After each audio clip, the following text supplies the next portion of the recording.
So sit back, relax, and enjoy the beauty of God's creation.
pretty.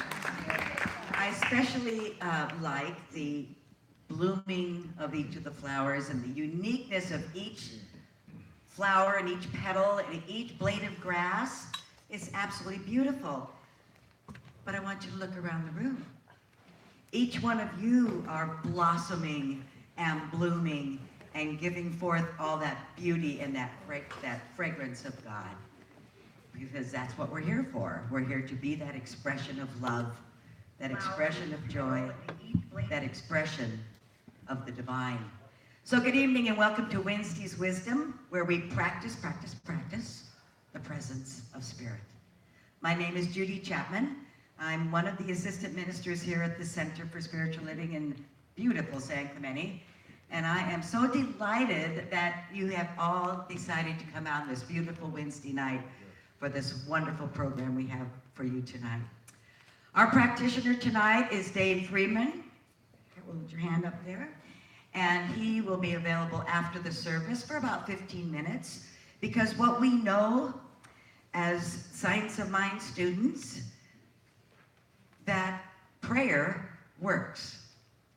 Prayer works, and it is probably the most powerful spiritual tool that we have in our toolbox to move us forward on our spiritual life. Of course, there's always meditation, always closing our mouth and opening our spiritual ears. There's silence. There's listening to wonderful inspirational talks and music. But prayer is the one that grounds us all. So I was just telling Joyce, I said, all week long, she's been praying for my knee because I've had something happen to my knee.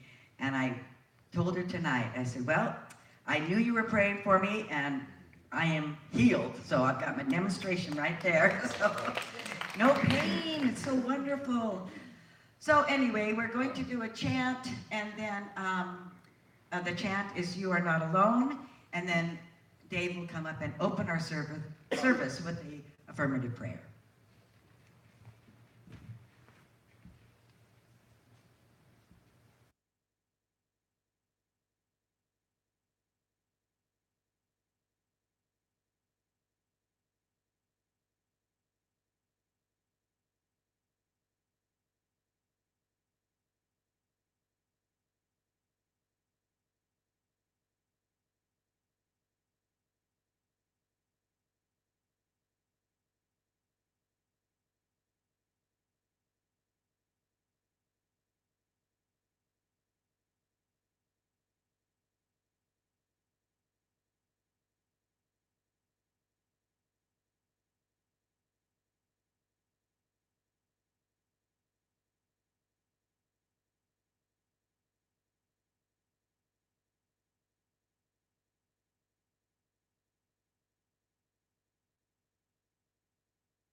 You are not alone.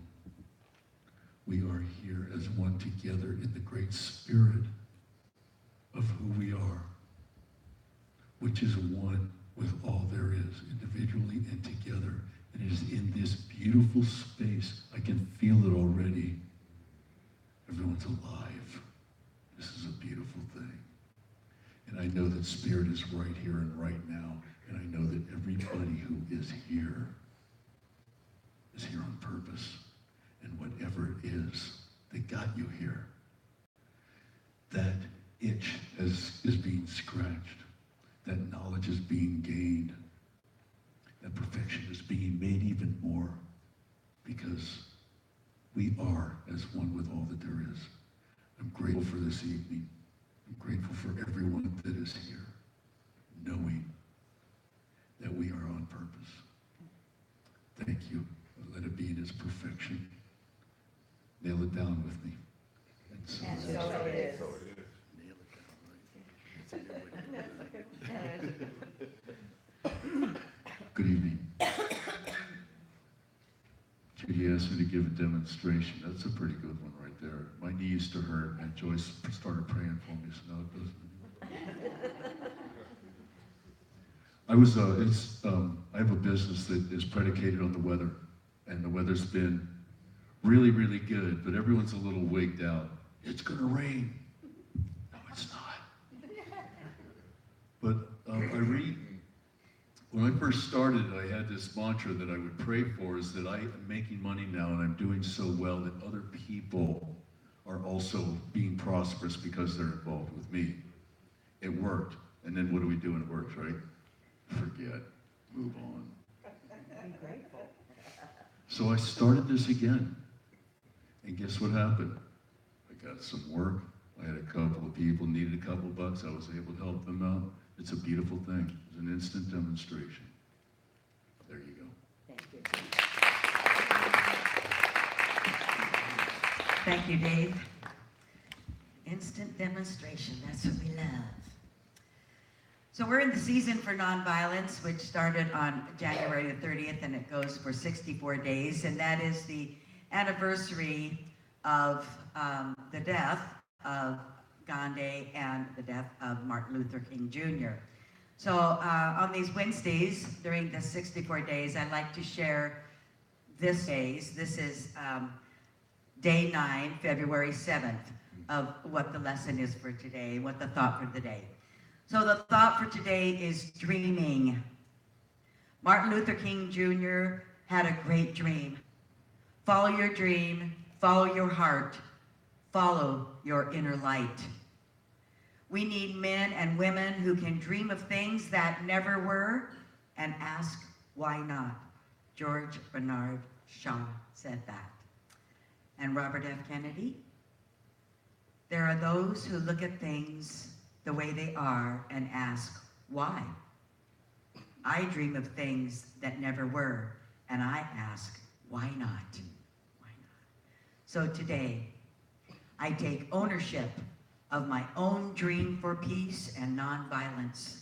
I will write down and act on at least one thing to do in honor of my dream today. So that's your homework this week, okay? All righty. Sorry. So our guest speaker and performer is not a stranger to any of you that have been coming to this center for any time at all, or any other of these Spiritual Mind centers. His performance has been enthusiastically received by audiences of all ages in national and international settings all over the world. All over the world. My mom and I went down to Oceanside last Friday night and saw Michael Paul Smith perform. It was absolutely spectacular. So he has traveled the world with his beautiful gift of his talent, his voice, and he came to me a couple months ago and said, I would like to do a talk and perform on Wednesday's Wisdom. And I was thrilled, absolutely thrilled. So his talk tonight is called the call of intuition. Please give a very warm Wednesday's Wisdom welcome to Michael Paul Smith.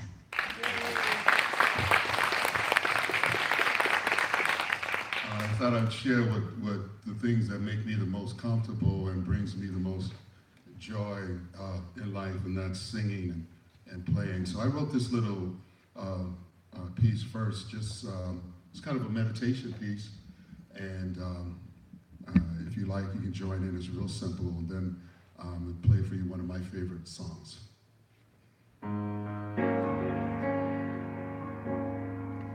There is only one life. That life is God's life. That life is perfect. That life is my life now. There is only one life. That life is God's life.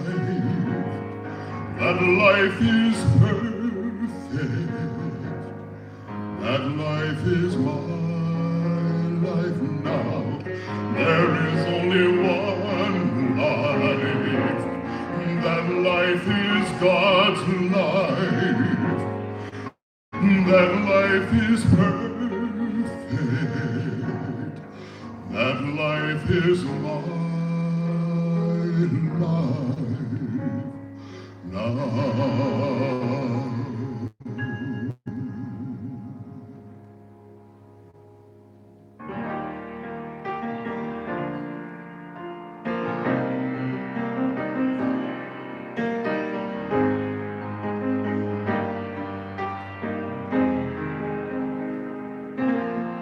In this moment, in this place, I remember who I am, letting fear and worry fall away from me. I open my eyes and see there is only love. There is only love. Love that heals, love that sets me free. There is only love.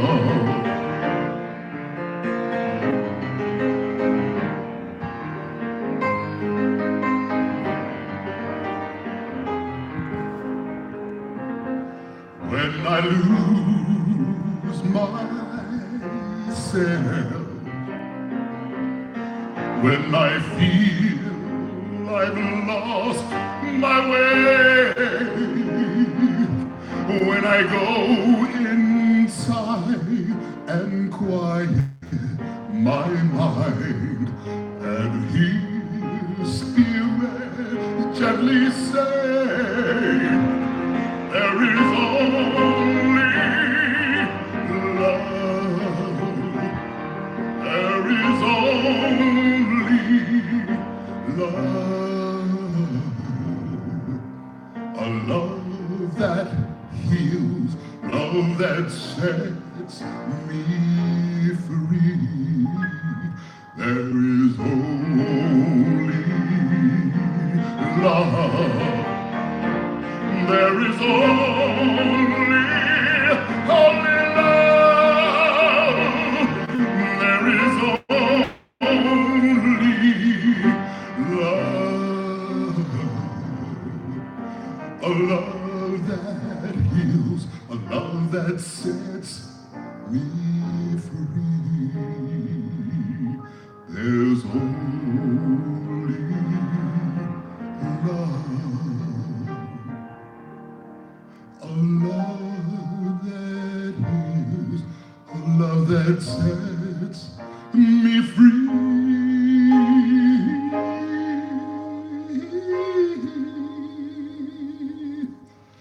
There is only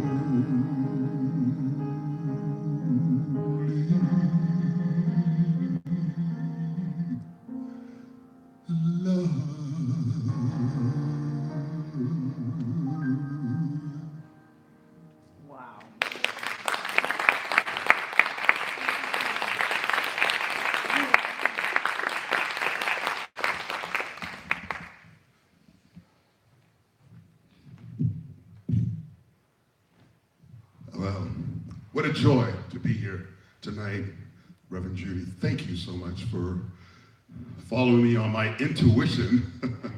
Intuition has been a big part of my life from day one. So what I've done tonight is, I'm going to speak on intuition, but I wanted to combine it with the season of nonviolence, because it's difficult for me in February to not see those things connected. And so what I've done, I've decided to use a few individuals that, to me, have demonstrated what intuition is all about and what nonviolence is all about. And I will examine the thoughts of Dr. Ernest Holmes, the founder of religious science, Mahatma Gandhi, Dr. Howard Thurman, and the Reverend Dr. Martin Luther King Jr. So these were personalities that came to me when I thought of doing something on a Wednesday night, or Sunday as well. I've had the opportunity to do that. I've been involved with this teaching since I was 11 years old.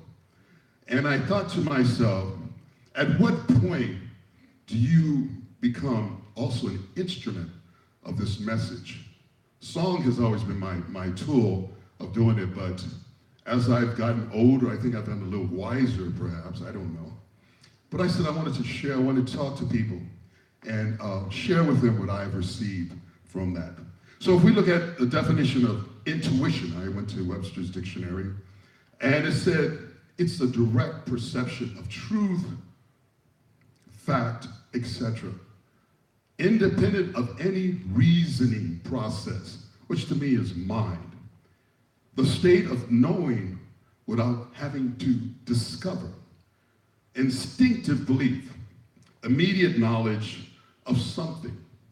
Well, this has been my whole life for me personally, because I came from a large family, very struggling financial family. So for me to get a great education just wasn't in the cards at an early age. So I managed to graduate from college, which was great. But I said I have to find a mechanism for knowing without having read all of the classics throughout my life, or as a young man, as a boy. And so this intuition thing was very powerful for me. Anyway, Ernest Holmes, founder of religious science, Ernest said, intuition is God in man, revealing to him the realities of being. And just as instinct guides animals, so does intuition guide man. Well, that's very powerful. We look at the animal kingdom and see all of the things that that they go through, the instinctiveness that they have in survival, in knowing what plants to eat, how to avoid dangerous situations. So it's a very powerful tool. But if man were to embrace intuition, man being generic, does that include all the beautiful women of the world? I have 5 sisters, so I can never do anything without thinking of feminine divinity. And so if we were to look at that and see how intuition can also impact our lives. Intuition can be possible through dreams, meditation, and awareness. The simplest way to develop it is to still the mind and listen.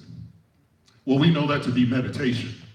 And I don't know, I was thinking of having everyone raise their hand who meditated today, but I didn't want to put people on the spot because I meant to meditate, I just didn't get it in today. But meditation is a great tool for developing our intuition in life. It's one of those invisible tools that we have. So when we see light has many rays too. There's a lot of rays that make that focus of light. So intuition is one of those rays that comes at us. There's more. There's a lot more to it all than just intuition, but it's one of those primal rays that comes to us through light. The light of who we are, the light of our heart, the light of our soul, the light of our existence. By using intuition, Ernest says, I obtain greater spiritual insight. So I don't know if any of you here are interested in greater spiritual insight, but I certainly am. That's a very important tool for me in today's society. And so Ernest said it best. The highest faculty of man is intuition. And it comes to a point sometimes where, with no process of reasoning at all, he instantly knows.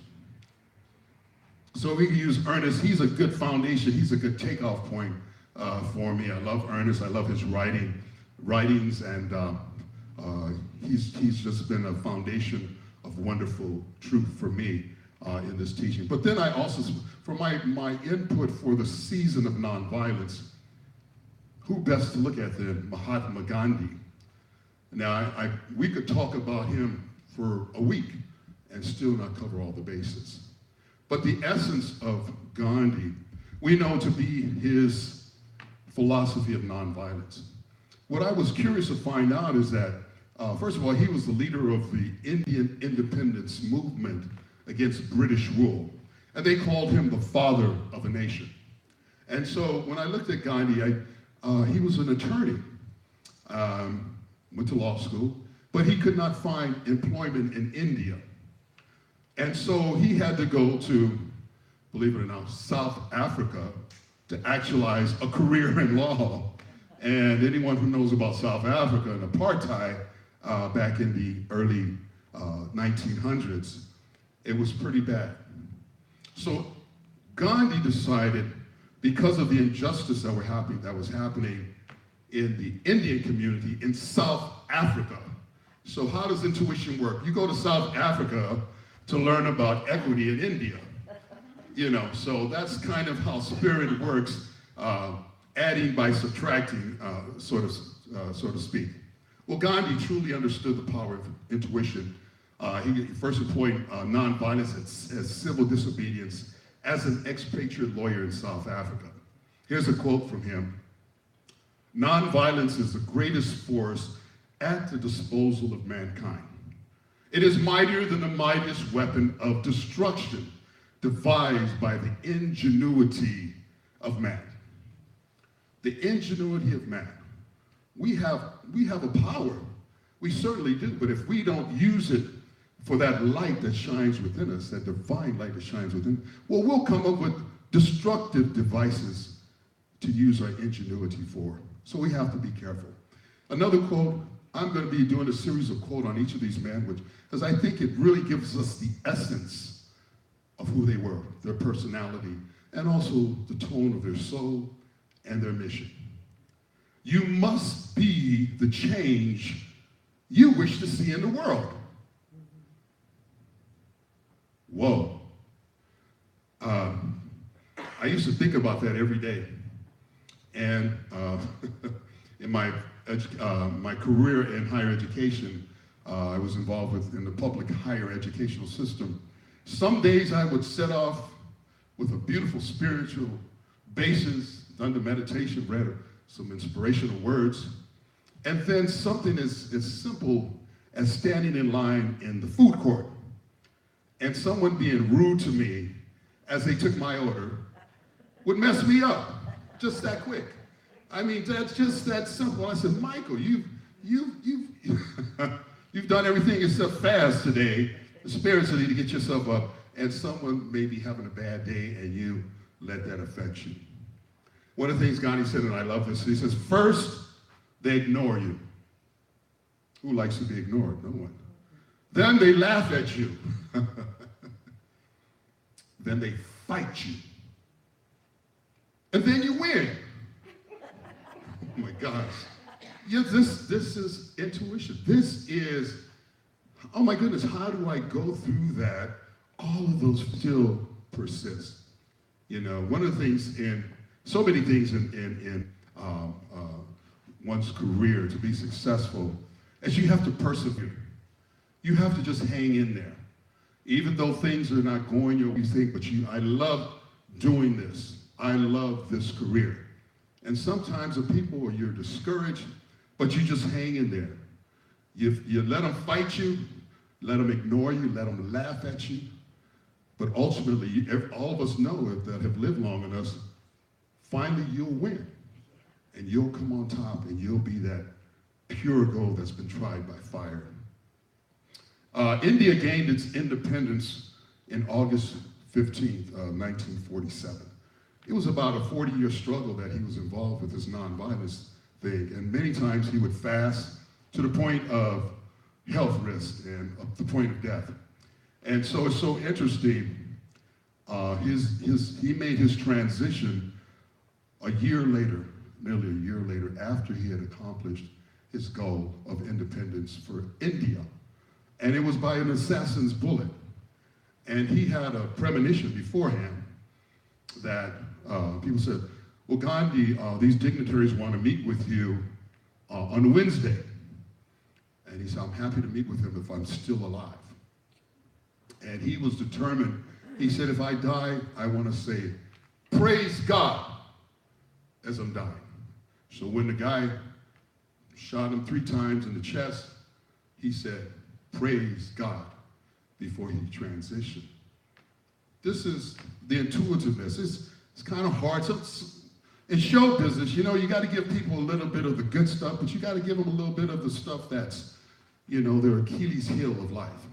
Because sometimes we think it's all about, you know, riding that nice wave. Every now and then we lose the board and we go under and the wave tosses and turns and flips us around. Then we come back up and we're like, whew, I survived that. That's the analogy I got now that I'm living down here by the ocean. But, you know, I never served. I'm a big basketball fan, but I have a new son that is a great surfer, and I just watch him. And, you know, in life, you can watch, if you watch closely, you can learn from anything, you know. And I watch them surf, and they go out, and so that was a good lesson for me. But I want to transition now to a gentleman that just awoke, my spirit became alive when I met some of his work. His name is Howard Thurman. Howard Thurman was born 1899 and transitioned in 1981. He was an African-American philosopher, mystic, theologian, educator, and civil rights leader. So he wrote this book called Jesus and the Disenfranchised. And so he really created a big stir with this book because he saw Jesus similar to what was happening in the South to the Negro. And he said, well, Jesus was being persecuted by the Romans. And Jesus, there was nothing that a Roman couldn't do to a Jew. If he said, you know, pick that up, carry it 2 miles, you were happy to get off easy that day. But if he wanted to do something more vile and brutal to you, he could always do that because you were not a citizen of Rome as a Jew. And so what Howard did, he said, well, you know, that's real similar to what's going on in the South, you know, civil rights, you know, they're doing this to the Negro. And so he wrote this profound book. It really came out of an experience that Howard had that took him to India in the 40s. And he met Gandhi. And so Gandhi was at the height of his powers and career. He had very little time. He said, well, I can see those Americans in about I got an hour to see those Americans. But let them talk to my dignitary before I see them. And so Howard went to talk to Gandhi's dignitary, and the dignitary said, well, you know, Mr. Thurman, I really can respect that you came to India to learn something from our leader. But I got to tell you, I'm losing respect for you because, you know, Christianity, they were behind all of the slave trades in America. That was the slaves, part of the slave trade. In fact, one of the slave ships was called Jesus. And one of the slave captains later was transformed and wrote the song Amazing Grace. But he went on, he said, well, how can you be in a religion that has persecuted Negroes? And, whoa, kind of threw, he said, yeah, that's pretty profound. Let me think about that for a minute. And so he came up with this analogy of Jesus. He said, Jesus was saying, turn the other cheek. Your love is the most important thing. When he was being persecuted by Romans, who would carry swords that were so long. Their technique in warfare was to go underneath a man's leg and get him in that private place. They had perfected that. The Romans were a war machine. So that's like cowboy days. Everybody has guns, but except the Jews, kind of thing. So Howard thought, he said, well, and he explained to him, he said, Jesus was in the same situation. And Jesus said, we need love is the most important thing. That we're all brothers. Somebody's being mean to you, you don't be like them. You take the higher road. I'm kind of paraphrasing here a bit. But this was Howard Thurman. This was the mystic, intuitive side that came to this man, Howard Thurman. So let me read something to you from him.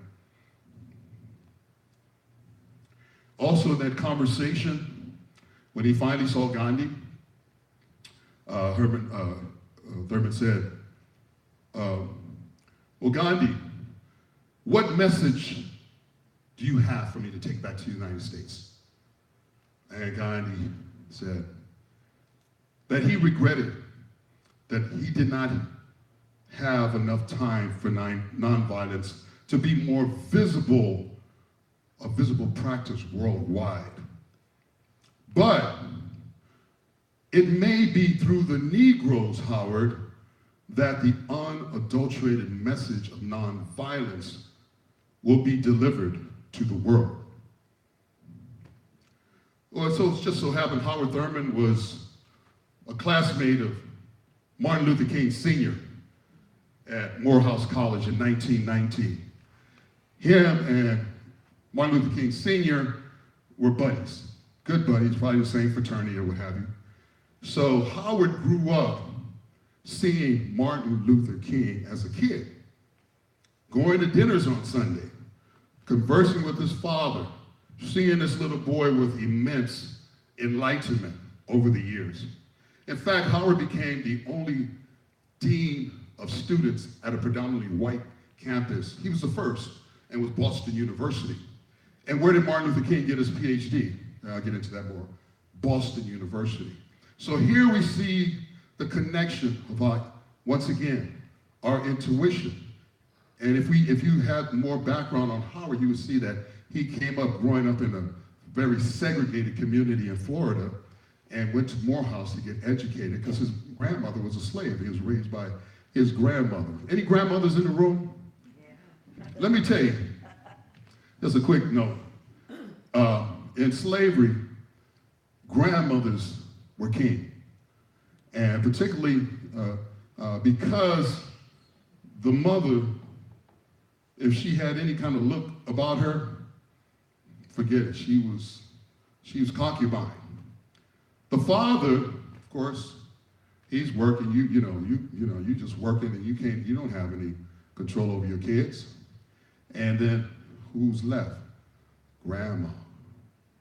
Boy, don't go over there and do that. Grandma's watching. Don't you go be doing that over there. Grandma's watching. And so the grandmother became the pillar of survival for the male child. She kept him out of harm's way. So I love grandmothers because of that. Anyway, so Howard was raised by his grandmother, who was uneducated, illiterate, and she said, you're going to be the best, get the best education you can. Anyway, so Howard, one of his things that there is something in every one of you that waits and listens for the sound of the genuine in yourself. It is the only true guide you will ever have. And if you cannot hear it, you will, all of your life, spend your days on the ends of strings that someone else pulls. Well, Howard Thurman was incredible, and I hope to bring him more forward in our teaching because he was a mystic. He thought so out of the box. He was acknowledged by Time magazine as one of the top 10 religious figures in America back in the 40s when, they were, yeah, it was a pretty bad time back then. But this gentleman, and to discover his writings, we had to go underground to find it because he's not in the mainstream, never has been in the mainstream. So, anyway, I want to establish a connection between Martin Singer and Howard Thurman. They were buddies. They were both ministers, very prominent in their churches. Howard Thurman was the first minister, along with Dr. Fisk, was a Caucasian minister. They started a church, interracial church, by intention, interracial, interdenominational church in San Francisco back in the 40s. It's still there today. I happened to mention this to my brother, who's a minister in Kentucky, and I was there visiting him, and I just came back, and I said, bro, have you ever heard of Howard Thurman? And he said, oh yeah, I've heard of Howard Thurman. In fact, Unc, that's what we call our uncle. In fact, Unc went to San Francisco to train with Howard Thurman. And in fact, his wife, Johnny, has some of the sermon topics on tape. I couldn't believe it. So my family hails from Oberlin, Ohio. So he said, on top of that, you know where Howard Thurman's first church was? It was in Oberlin, Ohio, which was also the headquarters for the Underground Railroad. And the Underground Railroad movement, which was incredible. So all of these things, in me, I just saw intuition. I'm like, oh my gosh, this is really blowing my mind. See, I was a history major in college. I never heard of Howard Thurman. I mean, I'm sorry. He never came up in any books, and I took a lot of black history courses that he just wasn't there. So for me to discover him, not as so much a man of color, but a man of spirit. Because I want to find all the masters I can who had a mastery of connecting with spirit. Intuition is one of those connections. And so when I found him, I was so taken aback. And I said, I have so much more work to do. There's so many great ones out there. And we encase them in an ethnic or a gender blend. And sometimes we think it's diminished because there's a certain ethnic group or there's a certain gender or a sexual preference or whatever. But they're speaking words of spirit, words of wisdom, words for our soul. So we move on to young Reverend Dr. Martin Luther King Jr. Well, I'm going to share a few things with him because I did a little research on him. And you tell me if anything jumps out that's kind of intuitive about him. He was a Baptist minister and activist who became the most visible spokesperson and leader in the civil rights movement from 1954 to 1968. You know, if he were alive, he would be 88 years old. That's a young man, right? Come on. We got people in the audience who are, look and say, I wish I was 88 again. I was playing tennis and I was, swimming 2 miles. And so this is Martin. So Dr. King was an American icon, a man who achieved so much in such a short time, yet managed to befriend everyone within his reach. A man who loved good books, good singing. In fact, he married a concert singer. His wife was a concert singer. He loved church choirs. A man who loved to swim, play tennis, and every now and then play a competitive game of pool. I don't know how he kept his words high playing pool, competitive pool with somebody, but I guess he did. I haven't met anyone that said that otherwise. He was a man who loved taking long walks in the woods. Oh, how is spirit not revealed as we walk through nature? A man who at the age of 15 was accepted into the prestigious historically black Morehouse in Atlanta, Georgia. He graduated from Morehouse at the age of 19. I don't know what you guys are doing at 19, but I wasn't close to graduating from college, personally. None of my friends that I know, and maybe if any of you here graduated at college at 19, I'd be happy to hear that. Then he went on to Boston University and got his PhD at 26. And where he was mentored by the iconic Christian mystic, Dr. Howard Thurman. So one of the things I want to point out to you that I think is beautiful too, at the age of 26, when he did his first march in Alabama, he met a lady named Rosa Parks. I think Rosa was 47. He was 26. Now, how does a 26 and a 47-year-old get together? You know, it's like hydrogen and oxygen. It's like, where you been, oxygen? I've been looking for you all my life. Hydrogen said, I've been over here waiting for you. Where you been? And when they got together, what did they create? Water. Well, when those two got together, they created a movement in America that just took over, and you know what civil rights has done. So he was Time Magazine's Man of the Year in 1964. He was comfortable amongst presidents and world leaders, as well as sharecroppers. That's a unique talent. One of the things I was told by my mentors is, Michael, never lose your common touch. No matter how high you get, no matter how good you're singing, no matter how profound your baritone voice may sound, never lose your common touch. It's difficult to not lose your common touch. I go to LA periodically, and I go to some neighborhoods, and I seem to have sometimes lost the ability for common touch with people. And I have to catch myself. I said to you, catch yourself, Michael, what you doing? And I'm just, okay, I need to catch myself. Sometimes it's mine, but most of the time it's a feeling. I don't feel right. What did I just do? Did I say something?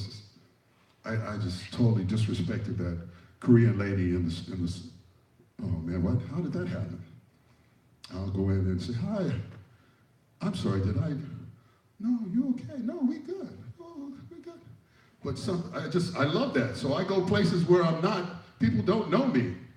And I said, let's go here, let Spirit shine.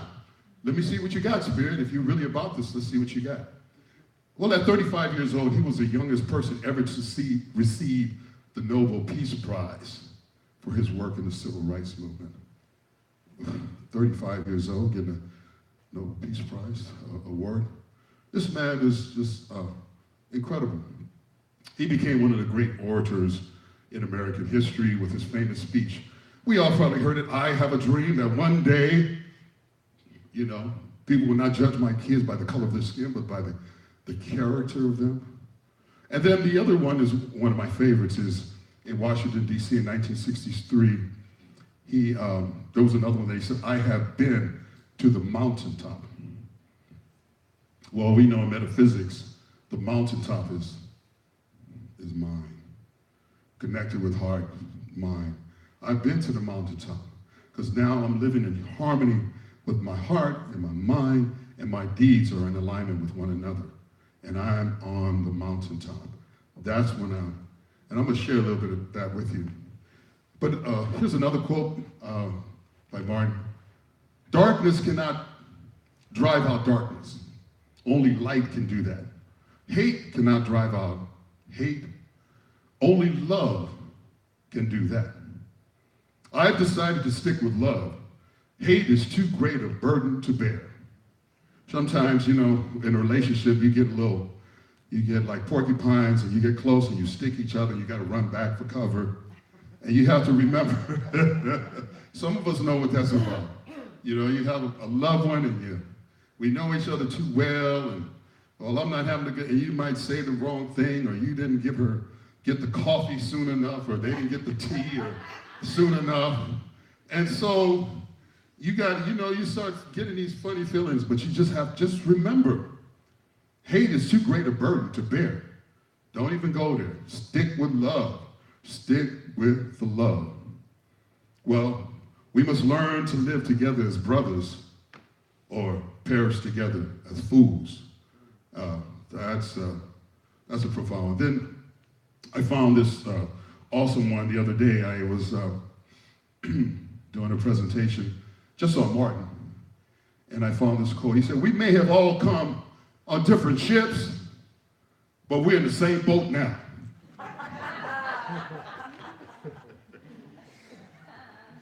Well, yeah, that's something. Well, in 1968, Dr. King and his entourage traveled to Memphis to support the sanitation workers. But before I get to read that, this is his book. He has uncountable amount of books. This one I chose. It says Gift of Love. I happen to be fortunate enough to be with somebody who's a marvelous teacher of love, and it's my sweetheart Dana right there. And she's taught me such great levels of what love means. So every time I see a book on love, I grab it and I say, "Dana, you'll love this, but I got to read it first." So I picked out a seminal section here. And this really shows how human Martin really was. So I'm going to take a few minutes, folks. I'm going to read. If you could just bear with me for a moment as I read this. After a particularly strenuous day, I settled in bed at a late hour. My wife had already fallen asleep, and I was about to doze off when the telephone rang. An angry voice said, "Listen, Nick," you know the word, "we've taken all we want from you. Before next week, you'll be sorry you ever came to Montgomery." I hung up the phone, but I could not sleep. It seemed that all of my fears had come down on me at once. I had reached the saturation point. I got out of bed and began to walk the floor. Finally, I went to the kitchen and heated a pot of coffee. I was ready to give up. I tried to think of ways to move out of the picture without appearing to be a coward. In this state of exhaustion, when my courage had almost gone, I determined to take my problem to God. My head in my hands, I bowed over the kitchen table and prayed aloud. The words I spoke to God that midnight are still vivid in my memory. I am here taking a stand for what I believe is right. But now I'm afraid. The people are looking to me for leadership. And if I stand before them without strength and courage, they too will falter. I'm end of my powers. I have nothing left. I've come to the point where I can't face it alone. At that moment, intuition, spirit. At that moment, I experienced the presence of the divine, as I have never before experienced it. It seems as though I could hear the quiet assurance of an inner voice saying, "Stand up, Martin, for righteousness. Stand up for truth. God will be with you, be at your side forever." Almost at once, my fears began to pass from me. My uncertainty disappeared. I was ready to face anything. The outer situation remained the same, but God had given me an inner calm. Well, that's it, folks. That's intuition. That's a part of intuition, connecting with that unknowable place, but it's very much there for you. And so this was a pivotal point in Martin's career. It shows the humanity of the man. You know, I got kids. I got little kids. You know, I got a beautiful wife. I love my wife. I love my kids. People calling me, telling me they're going to take my life and my kids' life. You know, I don't want that anymore. because of the dream that he had, it had to be fulfilled. So there, he was invited to Memphis to support the sanitation workers. Now, I don't know about you, but sanitation work is probably perhaps the most undesirable work I can think of. It's stinky, it's nasty, it's greasy, it's wet, it's hard. Everybody putting in the trash what they don't want, and you collecting it all and throwing it in a big dumpster. So these people trying to get some dignity, sanitation workers. So think about that for a minute. Now we have those things where they come, you know, nobody's going out there, oh man, what is that? You know, it's a zoom, zoom, boom, boom, boom. You know, it ain't getting your hands all, getting all greasy and dirty. No, no, no. So he decided to go, and there he delivered another iconic speech. I have been to the mountaintop. Let me share some of that with you.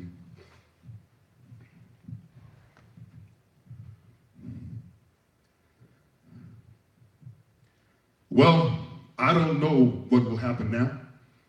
We've got some difficult days ahead, but it really doesn't matter with me now because I've been to the mountaintop and I don't mind. Like anybody, I would like to live a long life. Longevity has its place, but I'm not concerned about that now. I just want to do God's will. And he's allowed me to go up on the mountain. And I've looked over and I've seen the promised land. I may not get there with you, but I want you to know tonight that we, as a people, God's people, spirit people, new thought people, those trying to do right, all of us who are here to make life, uplift life, will get to the promised land. And so I'm happy tonight. I'm not worried about anything, and I'm not fearing any man. Mine eyes have seen the glory of the coming of the Lord. Well, I don't know about you, but I battle fear every day.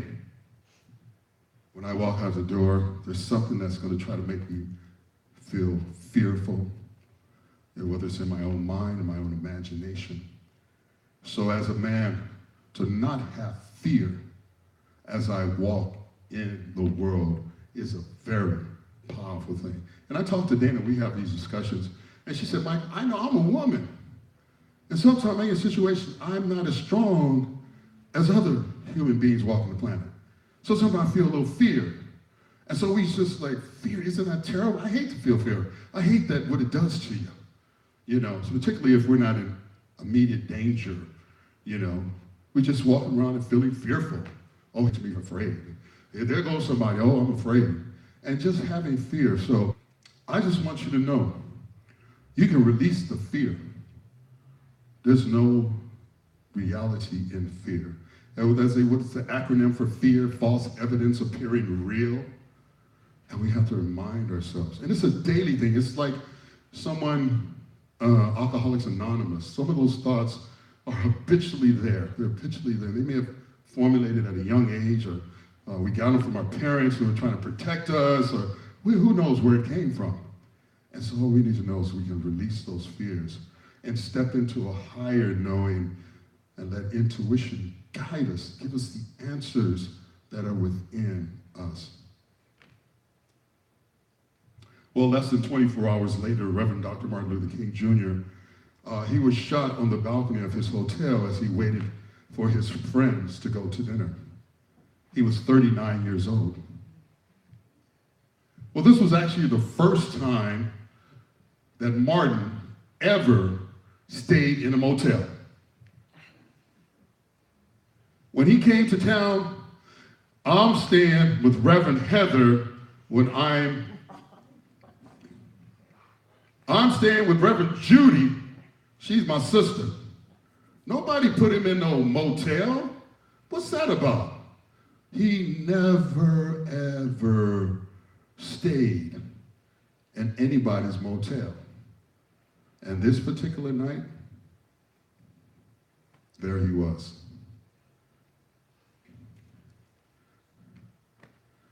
Well, some of these, what I want to find, some of these figures, I see a common thread that links all of these personalities together. And I call it intuition. You could call it what you like, but I see that power of knowing without having to study. Boy, if I knew about this in college. I kind of did. I didn't believe it though. I thought I had to, dig my ditch and dig my dirt out too, and that's how it got done. But now, I believe in meditation, sitting in the silence, allowing my thoughts to rest, to getting close to that divineness. I like to be open to new possibilities. I like to pretend, create things in my mind that are beautiful, create things in my vision that are wonderful, create those qualities of things that they stopped teaching us after the first grade. We all knew how to pick up the crayons. And you go over there and think of a tree, and you draw a tree. You go over there, you draw a ship. I ain't never seen no ship. What's a ship? Well, you just, whatever you think a ship is, and our minds as kids, we get to going, we'll come up with something. I remember as a kid, I was a shoe shine boy at like 4 years old.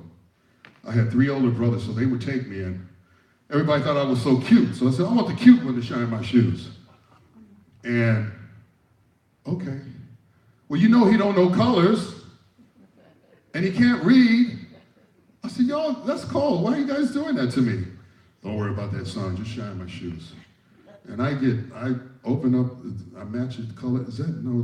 So I open up 4 different polishes and show, oh, that's the right one. I shine his shoes. And he give me a big tip. And I look at them and say, ha, ha, ha, ha, ha. Put that money in my pocket. But, we have to sometimes try things we don't know in order to know the things we need to know. Trusting ourselves and the new thoughts that begin to come to us. Interpreting, understanding the meaning of what we are learning. Integrating, synergizing, bringing different components like Ernest showed us. You get science, you get technology, you get religion, you get philosophy. All of that has spirit in it. All of that has the divinity in it. All of that is, how can you connect it? How do you see it? How do you see those connections? Technology doesn't stand alone. There's some divinity in all of that as well. So these are the things we can practice. I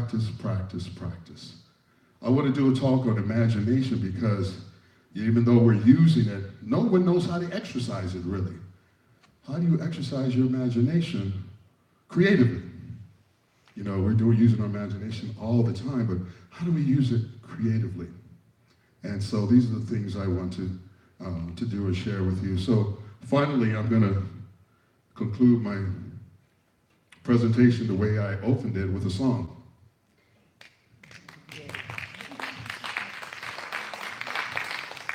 Well, this one is, I did a concert about Negro spirituals, and one of the traditional ways they did it was a cappella. A cappella, not Acapulco, a cappella. I didn't say Acapulco. They have nice margaritas there, but I didn't say Acapulco. Anyway, a cappella means without accompaniment. And this song was a hymn, as Martin's, one of his favorite hymns. It's called If I Can Help Somebody. So I'm going to share a little bit of that with you.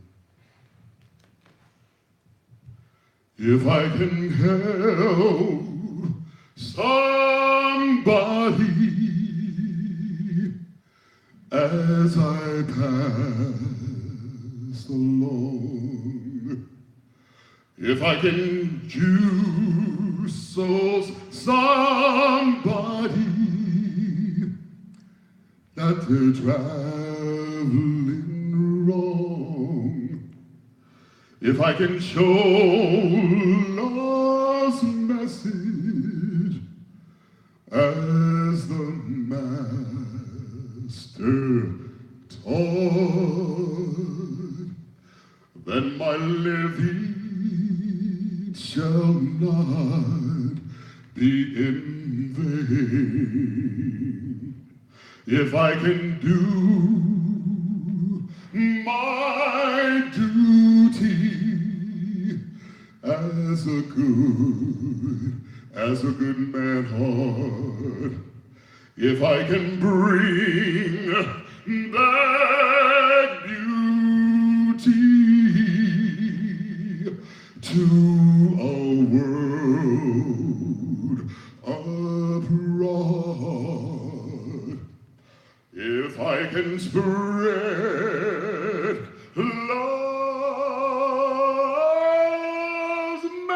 message as the Master taught, then my living shall not be in vain. No, my living shall not be in vain. No, my living shall not be in vain. If I can help somebody, anybody, a metaphysician, a Catholic, a Jew, as I pass along, then my living, yes, my living, then my living shall not be in vain.